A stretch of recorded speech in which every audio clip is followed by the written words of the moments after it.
Quvvat shunga ketib qolyapti. Quvvat telefon ketib qolyapti. Dunyoda nima qilamiz? Qiyomat kuni nima qilamiz? 20 talab gaplashgan do'stlar nima qiladi qiyomat kunida?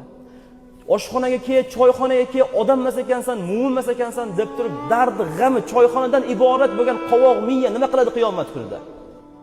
Nima qiladi ayting? Allohga qanaqa uzr aytadi? Men sen choyxona uchun yaratganmidim desa nima deydi?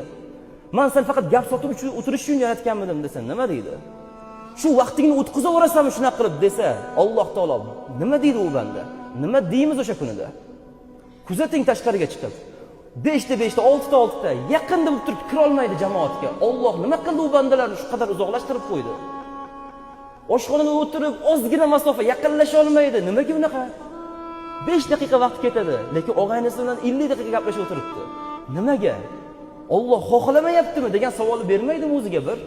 Nimaga yaraldim bu dunyoga degan savollarni bermaydimi? Chiqib kuzating. Yo to'rtta mashinada gaplashib o'tirgan, yo ko'pring tepasida gaplashib o'tirgan, yo ko'cha-ko'yda simich chaqib, pista chaqib, kola ichib gaplashib o'tirgan, magazinlarning oldida gaplashib o'tirgan, choyxonalarda u joydan chiqib muzqaymoqqa boradi, muzqaymoqdan u joyda gaplashib o'tiradi. Shu uchun yaralganmi banda? Faqat shunaqa ish uchun yaralganmi? Hayot faqat oshqozonni to'ydirishdan iboratmi? Shahvatni o'ldirishdan iboratmi faqat?